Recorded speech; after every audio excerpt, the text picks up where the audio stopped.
거룩하신 하나님, 설명절 연휴가 시작되는 날입니다만 오늘도 이처럼 새벽을 밝히며 주님과 동행할 수 있도록 이끌어 주심을 감사드립니다.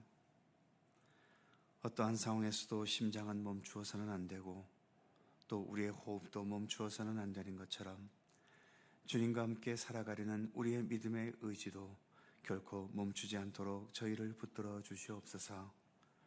주 안에서 언제나 건강하게 살아있게 하시고 모든 상황들을 주님과 함께 동행하며 주님의 안목과 주님의 시각으로 모든 주어진 상황들을 살아갈 수 있는 주의 백성들 되게 하여 주시옵소서. 이 새벽도 주 성령께서 함께 모인 이곳에 친히 동행해 주시기를 원하오며 예수님의 이름으로 기도하옵나이다. 아멘. 찬송 27장입니다. 27장.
잠언 18장 22절입니다.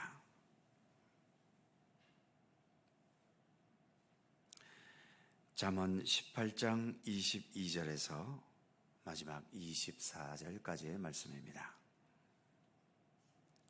세 계절을 다 함께 한 목소리로 봉독합니다. 아내를 얻는 자는 복을 얻고 여호와께 은총을 받는 자니라. 가난한 자는 간절한 말로 구하여도 부자는 엄한 말로 대답하느니라. 많은 친구를 얻는 자는 해를 당하게 되거니와 어떤 친구는 형제보다 친밀하니라. 아멘.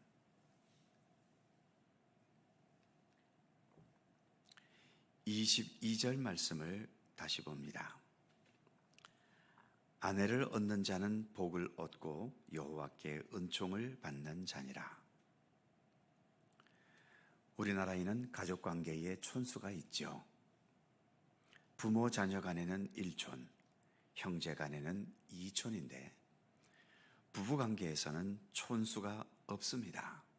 그래서 부부는 일심동체라고 하는 것이겠지요.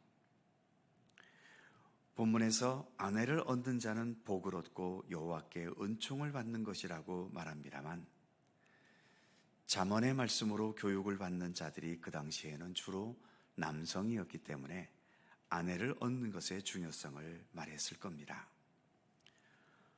오늘날의 잠언이 기록되었다면 아내뿐만 아니라 남편도 언급했겠지요. 그리고 지금처럼 독신이나 비혼주의가 늘어가는 상황이었다면 남편과 아내보다도 나와 가까운 사람, 그래서 서로 깊은 영향력을 주고받는 관계인 사람이라고 말했을 겁니다. 사람은 홀로 살 수 없기 때문에 여러 사람과의 관계를 맺으며 살아가야 하지요. 그런데 그 관계 속에는 내게 많은 영향을 끼칠 수밖에 없는 가까운 사람들이 있게 마련입니다. 그 가까운 사람을 잘 만나는 것도 내 인생 전체에 있어서 꽤나 중요하지요. 사람을 잘못 만나서 평생을 힘들게 사는 사람도 있고 또 사람을 잘못 만나서 좋은 길로 나갔을 사람이 잘못되고 악한 길로 나가게 되는 경우도 많이 있지 않습니까? 오늘의 이 말씀은 상당히 복합적인 말씀입니다. 좋은 사람을 만나야 한다는 의미도 담겨져 있고 또 뒤집어서 내가 먼저 다른 사람들에게 좋은 사람이 되어주라는 의미도 담겨져 있지요. 그리고 더 나아가 내 인생은 내가 살아가고 있기는 하지만 나 혼자만의 작품은 아닌 거지요. 자신의 성공이나 자신의 탁월함이 자신만의 능력으로 여기지 말고 주변에 좋은 사람 덕택임을 잊지 말라는 의미도 본문에는 담겨져 있습니다. 그래서 인간은 기본적으로 겸손해야 할 존재들이지요. 내가 아무리 잘났어도 그 잘난 것은 나 혼자만의 능력과 작품이 아니기 때문입니다. 이렇게 본문은 가까운 사람의 영향이 크다는 것을 말하고 있지만 사람의 영향보다 더 큰 영향이 있다면 그것은 곧 우리 하나님의 은혜와 사랑의 영향력 아니겠습니까? 오늘 부른 찬송가 27장 4절 가사에 보면 나 이제 생명 있음은 주님의 은혜요 라는 가사가 있지요. 내게 있어서 가장 중요한 이 생명은 바로 주님의 은혜 때문이라는 겁니다. 세상 그 어떤 좋은 사람을 만나 행복하게 사는 그러한 행운보다도 내가 하나님을 알고 예수 그리스도를 만나게 된 것은 세상 그 어떤 복과 은혜와 비교할 수 없는 가장 귀한 복이며 은총인 것입니다. 23절 말씀을 보지요. 가난한 자는 간절한 말로 구하여도 부자는 엄한 말로 대답하느니라. 오늘날은 과거에 비해 인권이 많이 보장된 시대여서 가난한 자들의 인권도 상당히 좋아지기는 했지만 그럼에도 본문과 같은 이런 현실은 여전히 존재합니다. 가난한 사람은 부한 사람들에게 간절히 구할 수밖에 없지요. 가난한 자신의 힘으로는 필요한 만큼의 물질을 벌어들일 수 없기 때문입니다. 가난한 자에게 이 가난한 현실은 절대적인 절실함이고 또 두려움이기도 하지요. 반면 가난한 자들을 대하는 부유한 자들은 이들의 절실함에 대해 그렇게 관심을 두지 않습니다. 가난한 자에게 일을 시키고 거기에 계약대로 대가만 주면 그뿐이지요. 가난한 자들은 부한 자들에게서 무한 자비가 베풀어지기를 기대하지만 부유한 자들은 그러려는 의지가 사실은 별로 없습니다. 그러니 가난한 자에게 엄한 말을 할 수밖에 없게 되는 거지요. 그리고 부자들은 내 능력과 내 노력으로 이 많은 재산을 벌어들인 것이기 때문에 가난한 자들에 대해서는 그들이 게으르거나 최선을 다하지 않는 존재로 여기는 경향들이 있습니다. 그러니 본문의 말씀처럼 그들을 더 엄한 말로 가난한 자들을 대하게 되는 거죠. 그러기에 오늘의 이 말씀은 가난한 자들에게는 부자들에게 너무 기대지 말라는 의미도 담겨져 있고, 부유한 자들에게는 좀 더 가난한 자들을 향한 따뜻한 마음을 가지라는 의미도 담고 있습니다. 그리고 내가 가난하다 해도 사람에게 기대기 이전에 가난한 자로서 살아가야 할 삶을 하나님의 지혜로서 깨달아가고, 마찬가지로 내가 부자라면 하나님의 지혜로서 살아가야 할 부자의 삶이 무엇인지를 깨달아 갈 것을 또한 권면하고 있기도 하지요. 하나님의 지혜가 우리를 반드시 부자가 되게 하지는 않습니다. 그러나 우리가 가난하든 부유하든 그 상황에서 가장 의미 있게 살아가야 할 삶을 인도해 줄 수는 있지요. 그래서 하나님의 지혜는 가난한 자에게나 부유한 자에게나 누구에게나 필요한 것입니다. 마지막 24절을 보지요. 많은 친구를 얻는 자는 해를 당하게 되거니와 어떤 친구는 형제보다 친밀하니라. 모든 인간관계가 그렇지만 친구 관계도 나에게 유익이 될 수도 있고 나를 해치고 망하게 할 수도 있습니다. 우리가 잘 아는 탕자의 비유에서 탕자가 허랑방탕할 수 있었던 것은 그렇게 어울릴 수 있었던 친구들이 있었기 때문 아닙니까? 그 친구들과 얼마나 재미있고 얼마나 잘 어울렸는지 모르지만 그 친구들은 본문의 표현처럼 해로운 친구들이었을 뿐이지요. 반면 다윗과 요나단의 우정 이야기는 유명합니다. 본문의 표현처럼 이 둘은 형제보다도 더 친밀했지요. 요나단은 다윗의 생명을 구해주기도 했고 자기가 왕의 아들이면서도 왕 자리는 다윗이 올라가야 한다고까지 생각했던 친구였지요. 그러한 면에서 보면 인간관계라는 것은, 그 중에서도 특히 친구관계라는 것은 양적인 문제가 아니라 질적인 문제인 셈이지요. 참으로 감사한 것은 예수님께서 우리를 친구로 불러주고 계시다라고 하는 사실입니다. 세상 친구가 아무리 많아도 예수님 한 분과 비교할 수 있겠습니까? 비록 우리에게 세상 친구는 별로 없다 하더라도 세상 모든 친구를 능가하고도 남을 수 있는 우리의 영원한 친구이신 예수님이 계십니다. 그 예수님으로 인해 여러 우리가 느낄 수 있는 외로움과 고독과 또 여러 삶의 위기와 어려움들, 이 모든 것이 우리의 친구 되시는 예수 그리스도와 더불어서 언제나 극복될 수 있고 이겨낼 수 있는, 그래서 친구 되신 예수님과 더불어서 더 평안과 기쁨과 감사가 늘 함께 할 수 있는 복된 삶을 살아가는 우리 모두가 되기를 간절히 소망합니다. 기도를 대신해서 찬송가 90장 주 예수 내가 알기 전 함께 찬송하지요.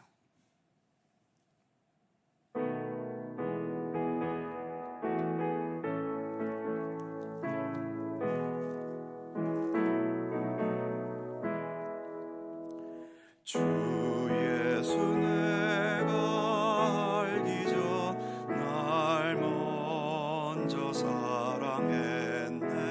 그 크신 사랑 나타나 내 영혼 거듭났네. 주 내 맘에 늘 계시고 나 주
진실하신 친구여 그 은혜 내려주사 날 항상 보호하시고 내 방패 되옵소서. 그 풍성한 참 사랑을 네 능히 끊을 소냐. 날 구원하신 예수는 참 좋은 나의 친구. 아멘. 주님 가르쳐 주신 기도하십니다. 하늘에 계신 우리 아버지, 아버지의 이름을 거룩하게 하시며 아버지의 나라가 오게 하시며 아버지의 뜻이 하늘에서와 같이 땅에서도 이루어지게 하소서.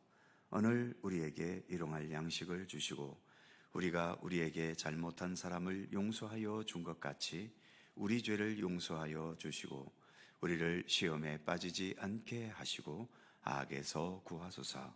나라와 권능과 영광이 영원히 아버지의 것입니다. 아멘.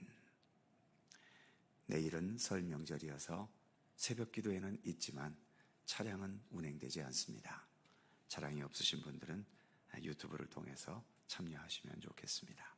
함께 기도하시고 자유롭게 돌아가시겠습니다.